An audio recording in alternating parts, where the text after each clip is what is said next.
Sa liblib na baryo ng San Pedro, isang payak ngunit masipag na binatang magsasaka ang namumuhay sa isang barong-barong na gawa sa pawid at kahoy.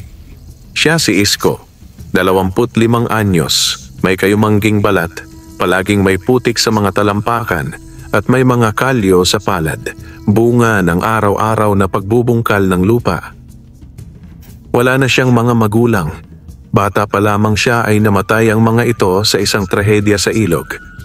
Simula noon, siya na ang nagpalaki sa sarili, kinapitan ng tiyaga at pinili ang buhay ng pagsasaka kahit pa pinagtatawanan siya ng iba. Sa baryong iyon, ang tagumpay ay sinusukat sa dami ng ari-arian, laki ng bahay at kung ilan ang baka o kalabaw mo. Kaya si Isko, na halos wala ng palayan dahil isinanla ng kanyang ama noon, ay palaging nasa ibaba ng lipunan. Isko, pautang nga muna ng bigas, bayaran ko pag-aani na. Wika ng kapitbahay niyang si Aling Deli isang hapon habang nakasabit ang kanyang lampin sa balikat. Pasensya na po, Aling Deli. Kapos din po ako ngayon. Baka po pwedeng sumunod na lang sa iba? Mahinang sagot ni Isko, hawak ang bayong ng mais na nakatakda niyang ilako sa bayan kinabukasan. Abay pati ikaw kapos na rin. Akala ko't may inaning mais ka. May utang pa po ako sa binhing pinuhunan kaya halos wala na rin pong natira. Sagot ni Isko habang ngumiti ng pilit. Madalas siyang hindi mapakain ng maayos. Ang kanyang almusal ay lugaw na may asin. Ang tanghalian ay nilagang kamote. Sa hapunan, kung may matira sa pinagbentahan ng mais ay tsampurado o lugaw pa rin. Ngunit kahit ganito, hindi siya nagrereklamo. Ang bukid ay kanyang kaibigan. Ang lupa ay para sa kanya'y ina na nagbibigay kahit konting ani. Basta't marunong kang maghintay. Isang araw, habang nag-aararo sa natitira niyang maliit na lote sa gilid ng gubat, may napansin siyang kakaiba. Sa may pinakaugat ng isang matandang punong nara na binuwal ng bagyong dumaan ilang buwan na ang nakalilipas, ay may isang lungga ng mga langgam. Hindi ito ang karaniwang itim o pulang langgam. Maliit sila, halos kulay ginto ang balat at tila kumikislap kapag nasinagan ng araw. Napangiti siya. Ay, kakaiba to ha. Ang cute nyo ha. Hindi niya alam kung bakit, pero pakiramdam niya ay espesyal ang mga langgam. Kaya tuwing siya ay nagtatrabaho malapit doon, hindi niya sinasakta ng lungga. Hindi niya inaapakan, hindi niya ginagalaw. Sa halip, nilalagyan pa niya ng butil ng asukal o tirang tinapay sa tabi ng lungga bilang alay. Sa kanyang paniniwala, baka maswertehin ako. Lumipas ang ilang linggo at halos araw-araw ay may kaunting butil ng bigas na misteryosong nakalagay sa tapat ng kanyang kubo tuwing umaga. Hindi niya ito pinapansin noong una, iniisip niyang baka natapon lang ng ibang tao. Ngunit nang sunod-sunod na ang pagdating nito at may pagkakataong butil ng bigas ay may kasamang makintab na parang maliliit na butil ng ginto, nagsimula na siyang mag-isip. Isang gabi, hindi siya nakatulog. Lumabas siya at naupo sa tabing ng kanyang hagdang kawayan. Habang tahimik ang paligid at tanglaw lang ang ilaw ng buwan, may napansin siyang munting kumpol ng mga langgam na papalapit mula sa gubat. Sa kanyang pagkagulat, dinala ng mga langgam ang maliliit na butil ng ginto, parang alikabok na kumikislap, at iniwan iyon sa tapat ng kanyang pinto. Napanganga si Isko, napangiti. Ngunit may halong kaba. Ano to? Panaginip ba to? Kinabukasan, dinala niya sa alahero sa bayan ang mga kinuha niyang alikabok na ginto. Hindi siya makapaniwala nang sabihin ng alahero na purong ginto ito at hindi pangkaraniwang klase. Makinang at mabigat sa timbang kaya't pinakyaw agad ng may-ari ng tindahan sa halagang hindi bababa sa 3,000 piso. Umiikot ang ulo ni Isko habang pauwi. Hindi siya makapaniwala na mula sa mga langgam na ginto ay nagkaroon siya ng ganitong halaga. Binigay niya agad ang kalahati para ipambayad sa utang sa binhi. Ang isa pang bahagi ay pinambili ng bagong gamit sa bukid at ang natira ay inipon. Ngunit sa kanyang puso, alam niyang hindi basta-basta ito. May dahilan ang lahat, at kung totoo man na ang langgam ang kanyang tagapagligtas sa kahirapan, kailangan niya itong alagaan at unawain kung bakit siya ang pinili. Hindi na mapakali si Isko simula nang malaman niya na tunay na ginto ang ibinibigay sa kanya ng mga langgam mula sa lungga sa gilid ng gubat. Araw-araw ay sinisilip niya ang paligid ng kanyang kubo tuwing umaga at laging naroon ang munting regalo. 1, 2 butil ng ginto, minsan ay may kasamang bigas o piraso ng tuyong dahon na parang sinadyang ipulupot. Parang may gustong sabihin ang mga langgam. Pulong niya sa sarili habang hawak ang maliliit na butil ng ginto sa palad. Sa sumunod na gabi, hindi na siya nakatiis. Nagdala siya ng lamparang gas, isang itak at tinapay na nilagyan ng asukal, paborito ng mga langgam, at nagtungo sa lugar kung saan naroon ang lungga sa paanan ng punong narra. Tahimik ang paligid, tanging huni ng mga kuliglig at hampas ng malamig na hangin sa mga dahon ng naririnig. Nang makarating siya sa lungga, maingat siyang umupo sa tabi nito at inilapag ang tinapay. Muli niyang napagmasdan ang kakaibang langgam, maninipis, kulay ginto, at tila kumikislap ang katawan kapag natatamaan ng liwanag. "Ano ba talaga kayo? Bakit niyo ako tinutulungan?" Tanong ni Isko, tila bata na nakikiusap sa mga nilalang na hindi makapagsalita. Hindi niya inaasahan ng susunod na mangyayari. Mula sa gitna ng lungga, unti-unting lumabas ang mas malaki sa karaniwang langgam. Parang reyna sa hitsura, may pakpak na kumikislap na parang kristal sa dilim. Ngunit mas nakapagtataka dahil sa halip na gumapang tulad ng ibang langgam, ito ay lumulutang ng bahagya habang papalapit sa kanya. Tumigil ang paghinga ni Isko. Sa isang iglap, narinig niya sa isipan ang isang boses, malambing ngunit malinaw. "Isko, pinili ka naming gantimpalaan dahil ikaw ay may mabuting puso. Hindi mo kami sinaktan, hindi mo kami inapakan. Sa halip, binigyan mo pa kami ng pagkain araw-araw." Nanlaki ang mga mata ni Isko. Hindi gumagalaw ang langgam, pero naririnig niya itong malinaw sa loob ng kanyang isipan. "Ha? Kayo ba yan? Kayo ang nagsasalita sa isip ko?" Nanginginig niyang tanong. "Oo, kami ang bantay ng ginintuang ugat. Sa ilalim ng lupang ito, may nakabaong yaman ng kalikasan. Hindi para sa mga sakim, kundi para sa mga katulad mong marunong maghintay, magpakumbaba, at gumalang sa maliit na nilalang tulad namin." Napayuko si Isko. Hindi siya makapaniwala sa naririnig. Ngunit sa kanyang puso, alam niyang totoo ito. Sa tanang buhay niya, ngayon lamang siya piniling pagtiwalaan ng mga nilalang na mas hiwaga pa sa diwata. "Bakit po ako? Wala naman po akong ginawang kabutihan. Hindi po ako espesyal." Mabuti ang puso mo, Isko. Sa kabila ng kahirapan, hindi ka nagnanakaw, hindi ka nang aapi, at higit sa lahat, marunong kang magbigay kahit kapos ka na. Muling lumapit ang ginintuang reyna at inilapag sa paanan ni Isko ang isang makintab na butil ng ginto, mas malaki sa karaniwang binibigay sa kanya. "Ito ang aming alay, ngunit tandaan mo, ang ginto ay hindi lamang gantimpala. Isa rin itong pagsubok. Marami kang makikitang mukha ng inggit, kasakiman, at tukso. Kapag pinairal mo ang sama ng loob at pagnanasa, unti-unting maglalaho ang biyayang ito." Isinulat iyon sa puso ni Isko. Ang kanyang mga kamay ay bahagyang nanginginig habang inabot ang butil ng ginto.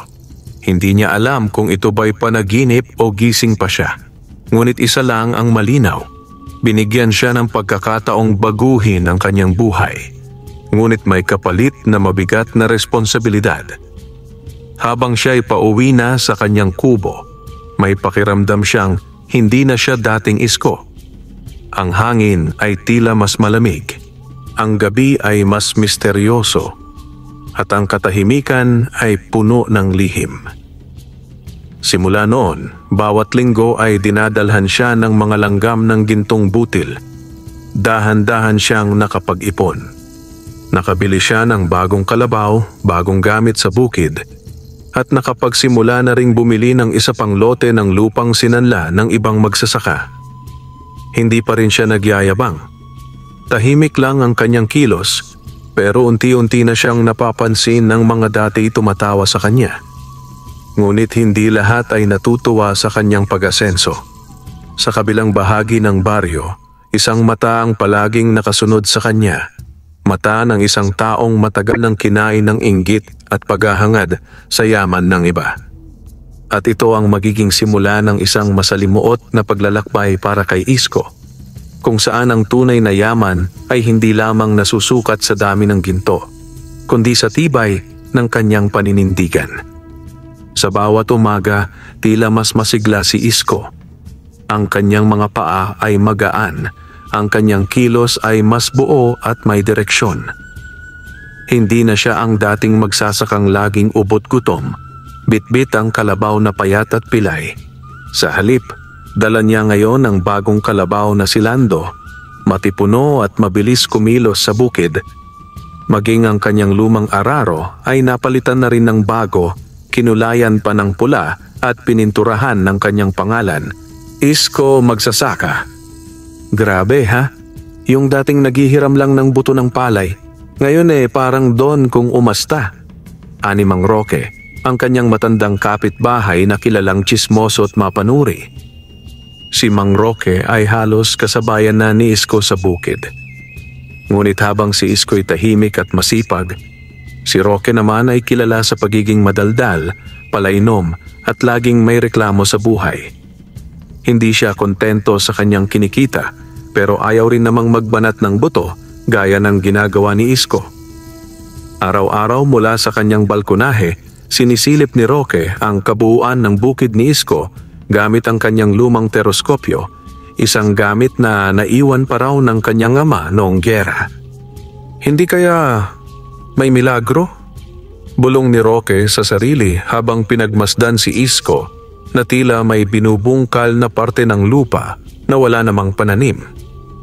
Napansin ni Roque na tuwing madaling araw, bago pa sumikat ang araw, umaalis si Isko patungo sa gubat at pagkatapos ng halos isang oras ay bumabalik ito na may dalang sako, subalit hindi ito mukhang mabigat. Minsan, nililinis ni Isko ang kanyang kamay na parang may dinampot na marumi o may bahid ng putik na may ibang kintab. Masyado ng kahina-hinala. Hindi ganyan to dati. May tinatago ang batang yan. Bulong ni Roque habang ngumunguya ng tabako. At isang gabi, hindi na siya nakatiis. Bitbit ang kanyang machete at maliit na gasera, sinundan niya si Isko patungo sa gubat. Nagkubli siya sa likod ng mga punong kahoy at hinintay ang bawat kilos ni Isko.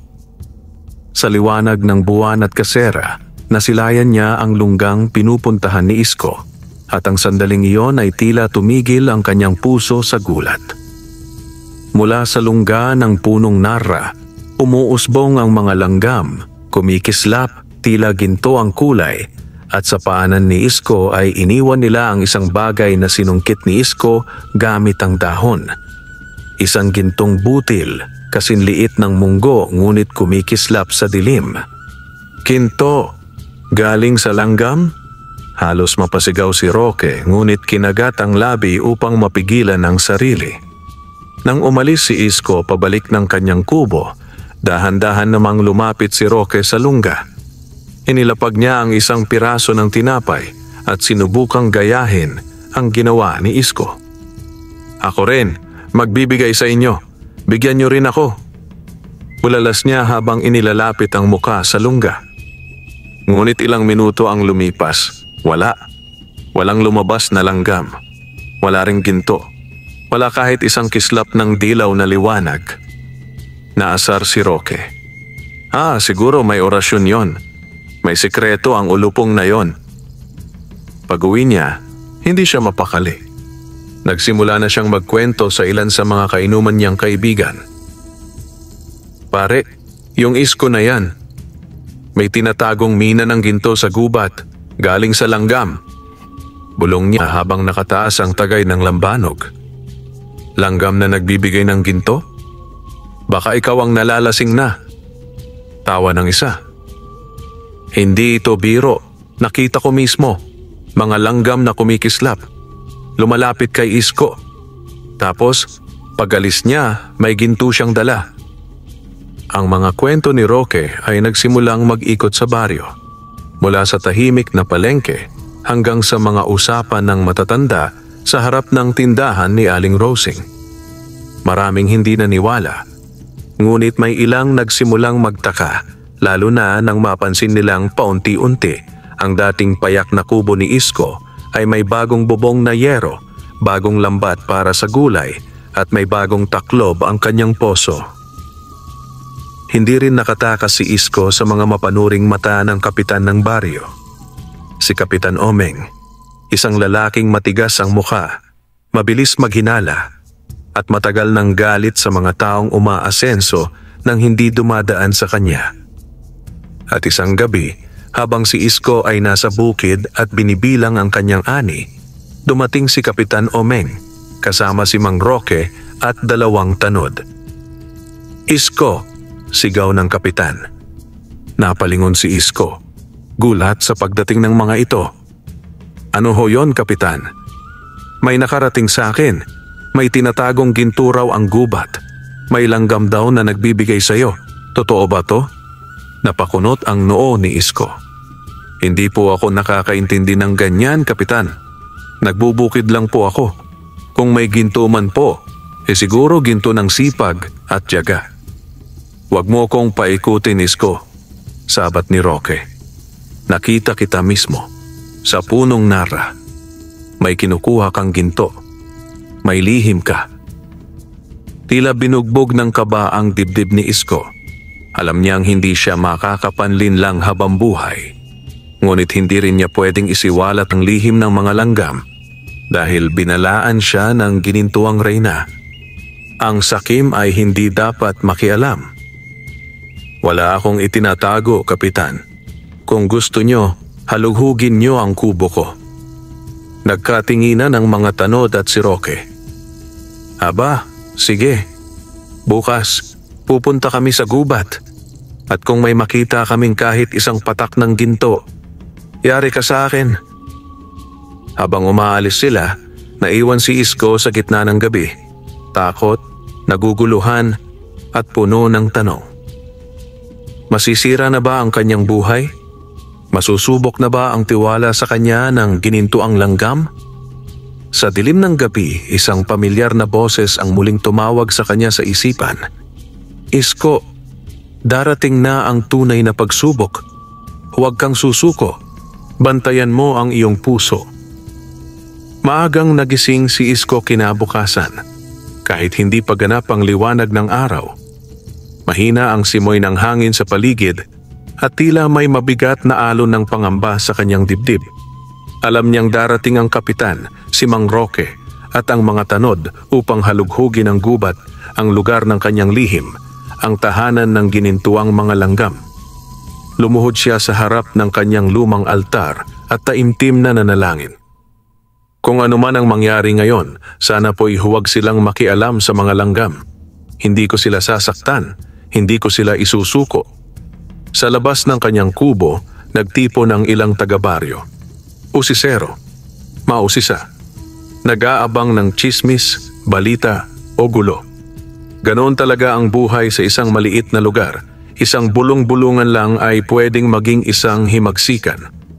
Dumating si Kapitan Omeng na tila isang general, may kasamang 4 na tanod at si Mang Roque, bitbit ang teroskopyo at isang baston na sinungkit niya sa niyogan. Isko, halika, sumama ka sa amin. Dadalin mo kami sa gubat. Gusto naming makita ang sinasabi mong wala. Wala naman po talaga, Kapitan, mahinahong sagot ni Isko. Pero kung yan ang gusto nyo, sasamahan ko po kayo. Naglakad sila sa masukal na daan patungong gubat. Hindi iyon ang karaniwang daan na tinatahak ng mga mangingilak o mga ngahoy. Lihim ang lugar na iyon at sa tuwing pinupuntahan iyon ni Isko ay may dalang respeto at dasal. Lumapit sila sa punong nara, ang lungga ng mga langgam.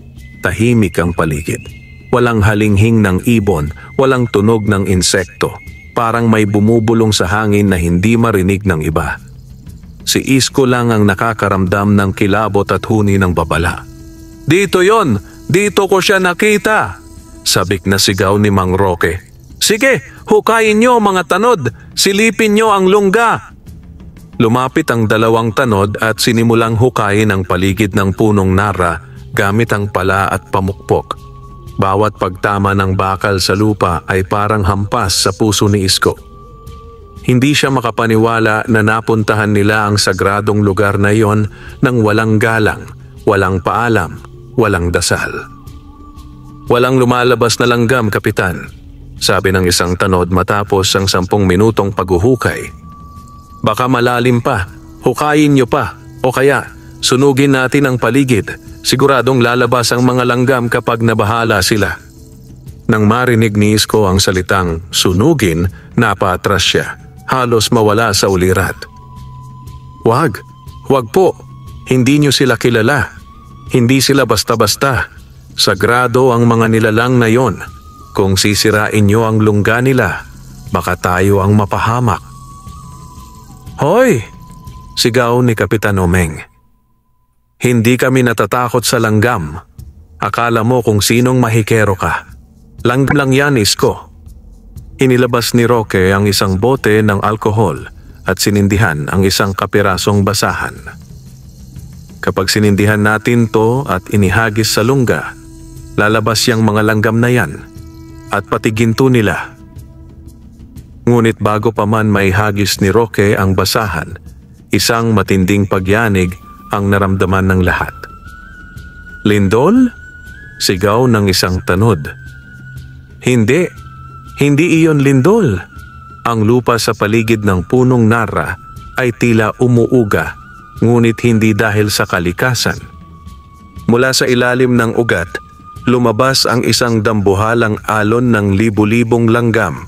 Makikintab ang katawan, kulay gintong pulang apoy, at tila isang ginintuang ulap na gumagapang sa paligid. "Diyos ko po!" sigaw ni Roque. Nahulog ang bote ng alkohol sa lupa. Ang mga langgam ay hindi umatake, hindi rin sila lumapit. Nakatayo lamang sila sa paligid ng punong nara, para bang isang pader ng ginto na handang lumaban kung kinakailangan. Sa gitna ng kagubatan, unti-unting lumitaw ang isang ginintuang langgam na kasing laki ng palad ng tao. May pakpak na tila bubog ng salamin at mga mata na parang brilyante. Nangusap ito, ngunit hindi gamit ang salita kundi sa isip ni Isko. Hindi ka nagsinungaling, ngunit sinubukan ka ng mga sakim. Ngayon, sila ang may utang na pananagutan. "Anong ibig mong sabihin?" Bulong ni Isko sa hangin, nanginginig ang boses. Sa mata ng mga tao, tila wala silang naririnig. Wala silang nakikita kundi ang nakakapangilabot na presensya ng mga langgam. Biglang napaatras si Roque, tinamaan ng matinding takot. "Hindi ito normal. Umaalis na ako!" sigaw niya sabay takbo. Gayon din ang ginawa ng ibang tanod. Nagalisan sila, tumatakbo na parang mga batang hinahabol ng aswang. Si Kapitan Omeng ay naiwan, nanginginig at hindi makakilos. Ngunit sa takot na siya'y lamunin ng mga langgam, bigla rin siyang napatakbo. Sa sobrang gulat, nadapa pa siya sa putik. Si Isko lamang ang naiwan sa harap ng punong nara. Muling nagsalita ang ginintuang langgam sa kanyang isipan. "Isko, pinili ka naming tagapangalaga ng lihim. Ngunit simula ngayon, bantayan mong mabuti. Hindi lahat ng tumatawa sa iyo ay kaibigan. At ang tunay na kayamanan ay hindi lang ginto, kundi ang kakayahang tumanggi sa kasakiman. Pagkatapos nyon, isa-isang naglaho ang mga langgam sa kanilang lungga. Ang paligid ay unti-unting natahimik, para bang walang nangyaring kakaiba. Napaluhod si Isko sa lupa, hindi dahil sa takot, kundi dahil sa damdaming pinagkatiwalaan siya ng isang lihim na higit pa sa kayamanan. Makalipas ang ilang araw matapos ang nakapanlulumong paghalughog ng mga taga-barangay sa gubat, tila unti-unti nang bumalik sa normal ang paligid. Ngunit hindi ang puso ni Isko, dahil mula noong araw na iyon, naramdaman niyang nabago na ang kanyang ugnayan sa ginintuang mga langgam. Tahimik ang baryo ngunit puno ng bulong-bulungan. May anting-anting daw si Isko, sabi ng matandang babae sa tindahan. Baka may kasunduan sa demonyo, dagdag pa ng isa. Bakit hindi siya nilalapitan ng langgam pero may ginto siya? Ngunit sa kabila ng mga paratang at tsismis, patuloy ang pagpapala sa kanya. Masumunlad ang kanyang taniman, lumago ang kanyang alagang hayop, at lalo pang dumami ang kanyang kita sa palengke. Halos linggo-linggo na ay may lumilitaw na bagong sisidlang puno ng gintong butil sa tapat ng kanyang pintuan, karaniwang sa gabi kapag siya ay mahimbing ng natutulog. Ngunit may kakaiba sa mga ginto ngayon. Tuwing hahawakan niya ito, nakakaramdam siya ng bigat, hindi pisikal, kundi emosyonal.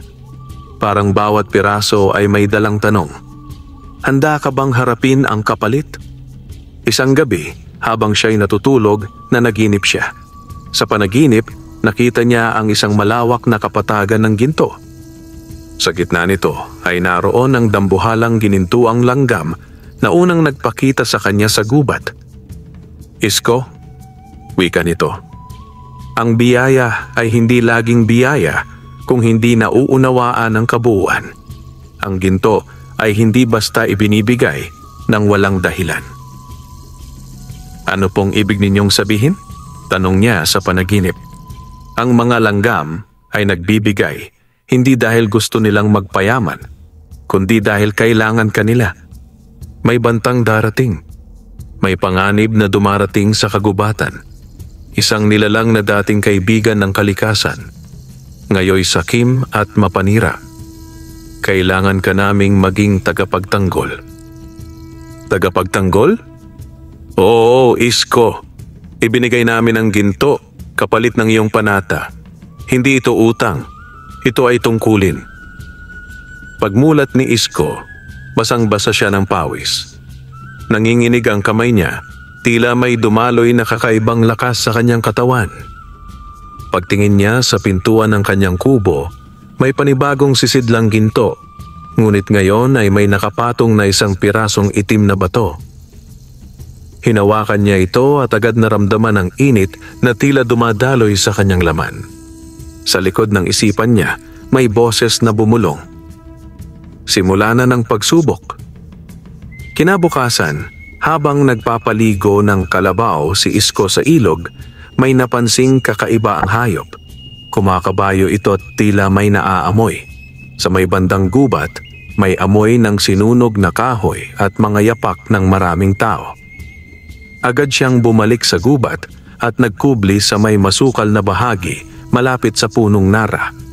Doon niya nakita ang dalawang lalaking may dalang sako at pala, kasunod ang isang matangkad na estranghero na may suot na itim na sombrero at makintab na botas. Dito yon, sabi mo, Roque, wika ng estranghero. Opo, Sir Damian, sigurado ako, dito lumitaw ang mga langgam na ginto. Kung totoo yan, ayokong langgam lang ang makuha natin. Gusto ko ang puso ng kayamanan. Napakapit si Isko sa kanyang dibdib. Si Sir Damian. Iyon ang kilalang negosyanteng mapang-abuso sa lupaing kalapit ng baryo.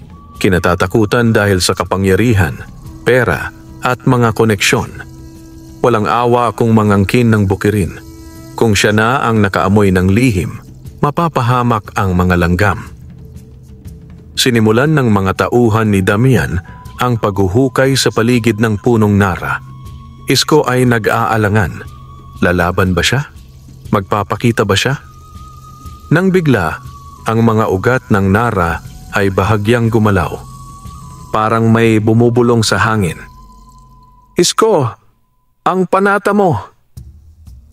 Hinugot niya ang itim na batong iniwan ng mga langgam at sa pagkakahawak niya rito, isang liwanag ang bumalot sa kanyang palad. May kakaibang lakas ang pumuno sa kanyang katawan. Nawala ang takot. Naramdaman niya ang lakas ng lupa, ang lakas ng gubat, at ang lakas ng paninindigan. Lumantad siya mula sa mga dahon. "Tumigil kayo! Hindi niyo alam ang pinaglalaruan ninyo." Nagulat ang tatlo. "Isko? Abat lumalaban ka na ngayon?" Galit na singhal ni Roque. Ngunit bago pa man makalapit si Damian, biglang lumabas mula sa ilalim ng ugat ang mga ginintuang langgam. Libo-libo, nakapaikot, bumubuo ng tila pananggalang kay Isko. Si Damian ay napatras, pero halatang hindi takot. "Interesting," wika niya. "Kung hindi ko sila makuha ngayon, babalik ako. At sa susunod, sisiguraduhin kong ikaw ang mawawala." Umalis ang mga kalaban, pansamantala lang. Pero alam ni Isko na magsisimula na ang mas matinding laban. Hindi na lang ito usapin ng yaman. Usapin na ito ng kalikasan, dangal at pangako. Sa kanyang kamay, kumislap muli ang itim na bato. Ang ginto ay biyaya. Ngunit ang pangako ay may kapalit na dugo. Mula nang pinalis ni Isko ang grupo ni Damian, nanumbalik sa katahimikan ang paligid ng gubat. Ngunit alam niyang pansamantala lamang ito. Tulad ng babala ng ginintuang langgam sa kanyang panaginip, may darating na pagsubok. At ang gabing iyon ay tila simula ng tunay na digmaan. Nagpatuloy si Isko sa pagsasaka, ngunit mas naging mapagbantay. Araw-araw iniikutan niya ang palibot ng gubat, inaalagaan ang punong Nara, at kinakausap ang mga langgam na ngayon ay mistulang mga bantay ng kagubatan. Nakasanayan na rin niyang dalhin palagi ang itim na bato, na tila ba nagiging mainit sa kanyang palad kapag may panganib sa paligid. Isang gabi, habang malalim na ang kanyang tulog, biglang may malakas na sigaw mula sa labas.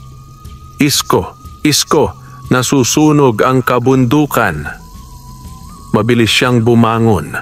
Lumabas siya ng kubo at nakita ang pulang liwanag na mula sa kalayuan. Apoy, at mabilis ito kumakalat. Nasusunog ang bahagi ng gubat sa may silangang bahagi kung saan madalas tumambay ang mga langgam. Agad siyang tumakbo.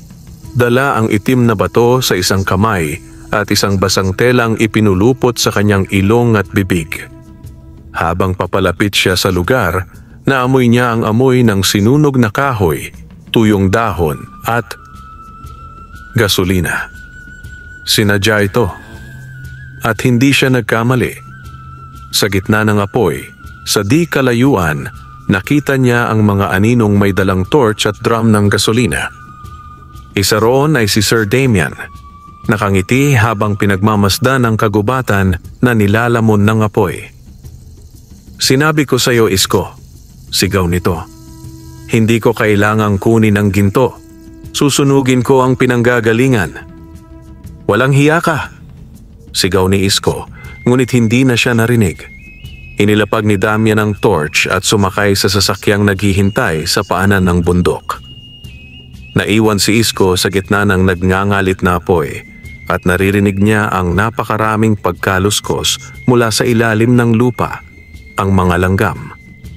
Pati sila ay nagkakagulo, naghahanap ng ligtas na masisilungan. Ngunit sa gitna ng kaguluhan, biglang may dumaloy na kakaibang liwanag mula sa lupa. Tumindig ang mga tuyong damo, parang nabuhay. Ang Nara ay tila umiyak, naglalaglag ng gintong dahon na agad naglalaho sa hangin. Ang mga langgam ay bumuo ng hugis sa harapan ni Isko. Isang dambuhalang nilalang na hugis tao, gawa sa libo-libong ginintuang langgam. "Oras na, Isko," wika ng nilalang, sa isang boses na parang hangin sa pagitan ng apoy. Hawak mo ang bato. Ikaw ang piniling tagapagtanggol. Ilabas mo ang apoy ng loob. Hindi na nag-isip si Isko. Hinawakan niya ang bato gamit ang dalawang kamay. At biglang sumiklab ang liwanag mula sa kanyang katawan. Ang mga langgam ay tumakbo papasok sa lupa at sa kanyang paanan tumubo ang mga bagong damo. Ang lupa ay umuga at mula sa ilalim ay umapaw ang ginintuang tubig na tila langis. Hindi nasusunog kundi pumapatay sa apoy. Sumabog ang liwanag mula sa bato at parang ipu-ipong ginintuang hangin ang kumalat sa paligid. Sa ilang sandali, ang apoy ay unti-unting namatay. Ang mga puno ay nanatiling nakatayo at ang mga langgam ay nakaligtas. Ngunit ang bahagi ng gubat ay nasugatan at ang mga hayop ay tumakas sa takot. Tumumba si Isko, pagod, nanginginig, ngunit buhay.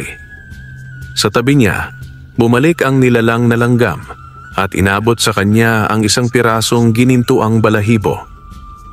Ang susunod na kalaban ay hindi apoy, kundi kasinungalingan.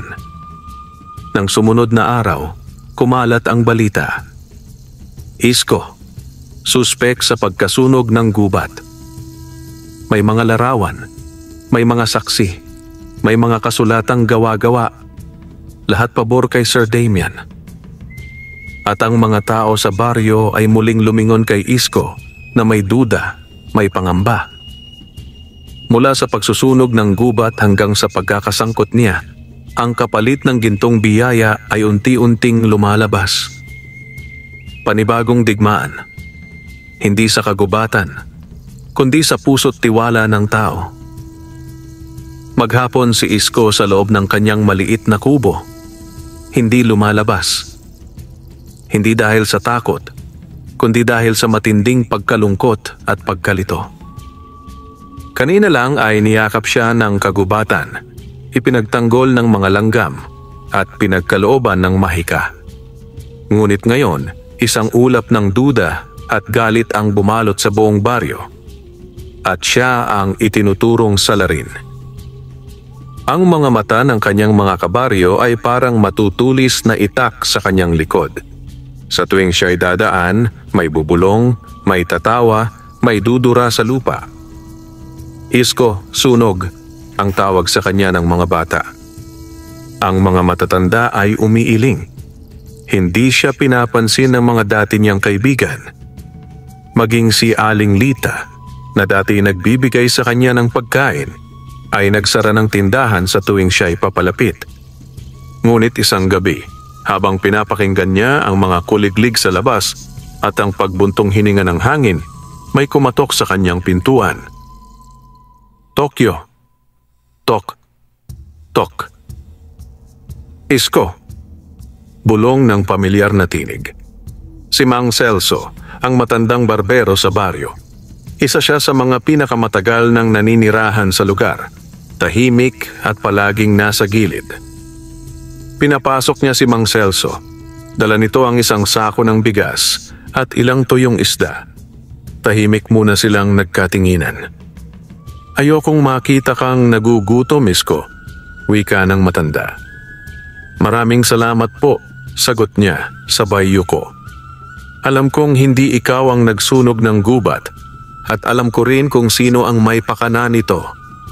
Tumigil si Mang Celso, luminga sa paligid at saka bumunot ng isang lumang sobre mula sa loob ng kanyang barong. Matagal ko nang pinaghihinalaan si Alkalde Hilario. At itong sulat na ito ay isang kopya ng kasunduan niya kay Sir Damian.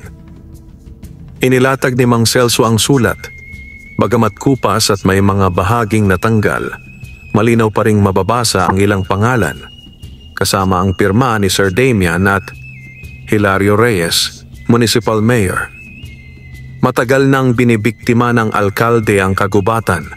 Pinayagan niya ang pagmimina, ilegal na pagputol ng kahoy, at nitong huli, ang sunog para mapasakamay nila ang lugar. Alam niyang may ginto rito. At alam niyang ikaw ang susi. nanlamig ang katawan ni Isko. Paano niya malalaman ang tungkol sa ginto at mga langgam? Tumango si Mang Celso. Dahil dati siyang kasapi ng Sociedad de Oro, isang lihim na samahan ng mga taong may alam sa mga nilalang na tagapangalaga ng ginto, tulad ng ginintuang langgam. Matagal na silang naghahanap ng paraan para maagaw ang mga lugar na sagrado. Isa ka na sa kanilang balak buwagin. Napasapo sa noo si Isko. Bigla niyang naalala ang babala ng ginintuang langgam. Ang susunod mong kalaban ay kasinungalingan. At ito na nga iyon, isang nilikhang kwento, isang bitag ng paninira, at isang makapangyarihang alkalde na may koneksyon sa isang lihim na samahan. Anong dapat kong gawin? Tanong niya. Bukas ng gabi, wika ni Mang Celso, may pagpupulong sa munisipyo. Naroon si Alkalde Hilario, si Sir Damian at ilang miyembro ng Sociedad de Oro. Pupunta ako roon at may dapat kang makita. Hindi na natiis ni Isko. Lumuhod siya sa tabi ng apoy, kinuha ang itim na bato at pumikit. Kung may natitira pa kayong lakas para sa akin, tulungan niyo akong ilantad ang katotohanan. At parang sagot, may isang langgam na gumapang sa kanyang balikat. Isang ginintuang langgam, ngunit ngayon ay may pulang marka sa likod. Ang kulay ng digmaan. Dumating ang gabi. Tahimik ang buong baryo, tila piniringan ng dilim at binusalan ng takot. Ngunit sa likod ng katahimikan, may gumagalaw na lihim. May isang katotohanan gustong kumawala. Si Isko, nakadamit ng pinakaluma niyang kamisa, ay tahimik na sumunod kay Mang Celso sa likod na eskinita patungo sa bulwagan ng munisipyo. Doon idinaraos ang buwanang pagpupulong ng mga opisyal ng baryo. Ngunit ayon kay Mang Celso, hindi ito ordinaryong pagtitipon. Ito'y isang lihim na pagpupulong ng mga kasapi ng Sociedad de Oro. Gamit ang aninong dulot ng gabi, nakapuslit sila sa likod ng gusali. Mula sa sirang jalousie ay tanaw nila ang mga naroroon. Si Alkalde Hilario, si Sir Damian, at 5 pang lalaki na pawang nakasuot ng itim na amerana at may gintong singsing sa hintuturo. Ang sunog ay tagumpay, wika ni Alkalde habang itinaas ang baso ng alak. Ang susunod na hakbang ay ang pagbili ng lupa ng magsasakang iyon, si Isko. Patitirahin natin siya sa Maynila, bibigyan ng kunwaring pabahay at saka natin kukunin ang kagubatan. May mga nakita raw doon na ginintuang langgam. Kumpirmado, may tagong kayamanan. Isang lalaking kalbo ang ngumiti. Kapag nakuha natin ang pugad ng ginintuang langgam, hindi na lang lupa ang kayang ibigay niyon. Ginto, kapangyarihan, at immortalidad. Nabigla si Isko. Ang mga ginintuang langgam pala'y hindi basta tagapagdala ng yaman. May mas malalim pa silang papel. Mga tagapangalaga ng balanse at ang kanilang pugad ay konektado sa sinaunang agimat ng lupa. Biglang kumaluskos sa kanilang likuran. Napalingon si Isko, isang pulutong ng mga langgam, nagsusuot ng anino sa paligid. Daan-daang ginintuang langgam, dumarami bawat segundo. Kailangan na natin itong ihinto, bulong ni Mang Celso. Ngayon, ibinigay ni Isko ang itim na bato kay Mang Celso at saka bumunot ng maliit na bote mula sa kanyang bulsa. Isa itong alikabok ng pagkakita na ibinigay ng matandang langgam na tagapayo. Iwiniswis niya ito sa bintana ng munisipyo. Bumulagta ang katotohanan. Isang malakas na liwanag ang bumalot sa loob ng bulwagan. Parang ilaw ng araw na walang init. Ngunit sumasalamin ng lahat ng kasinungalingan. Sa loob ng ilang segundo, lahat ng nanonood sa pulong ay kitang-kita ang mga imahe. Ang lagda ng alkalde sa mga papel ng illegal logging, ang pagbibigay niya ng suhol kay Sir Damian, at ang pagpaplano nila ng sunog. Nagsisigawan ang mga tao sa labas ng munisipyo. Nabulabog ang mga dumalo. Ang liwanag ay tila nagpapakita rin sa labas, parang multo ng katotohanan na ayaw ng matulog. Hindi pwede ito. Sigaw ni Alkalde Hilario. Isko, ikaw ang may kagagawan nito. Ngunit bago siya makatakbo, bumagsak mula sa kisame ang isang ulap ng langgam. Gininto ang mga insekto na bumalot sa kanyang katawan. Hindi siya kinagat. Sa halip, unti-unti siyang tinakpan hanggang sa mawala siya sa paningin, parang nilamon ng lupa. Tahimik ang lahat. Maya-maya, mula sa ilalim ng mesa, lumabas ang isang langgam. May hawak na maliit na itim na bato. Inabot nito kay Isko. Kumislap ito sa kanyang palad. Tumayo si Isko sa gitna ng bulwagan. Hindi ako ang salarin. Hindi ako ang dapat ninyong ituring na kaaway. Ang kalaban ay kasinungalingan, kasakiman, at ang pagnanasa sa yaman na hindi ninyo pinaghirapan. Lumapit si Mang Celso at tumango. At ngayon, wala na ang alkalde. Nasa inyo na ang desisyon kung sino ang dapat pamunuan. Lumuha si Aling Lita. Lumapit sa kanya ang mga dati niyang kaibigan. Ang mga bata, yakap-yakap ang mga ina, ay ngumiti kay Isko. Ikaw ang dapat naming iluklok, Isko. Ngunit ngumiti lang siya. Ako'y magsasaka lang. Ang aking layunin ay ang pangalagaan ng lupa, ang kagubatan, at ang mga nilalang na tagapangalaga nito. Naglakad siya palabas ng bulwagan habang ang mga langgam ay nagmartsa sa kanyang likuran.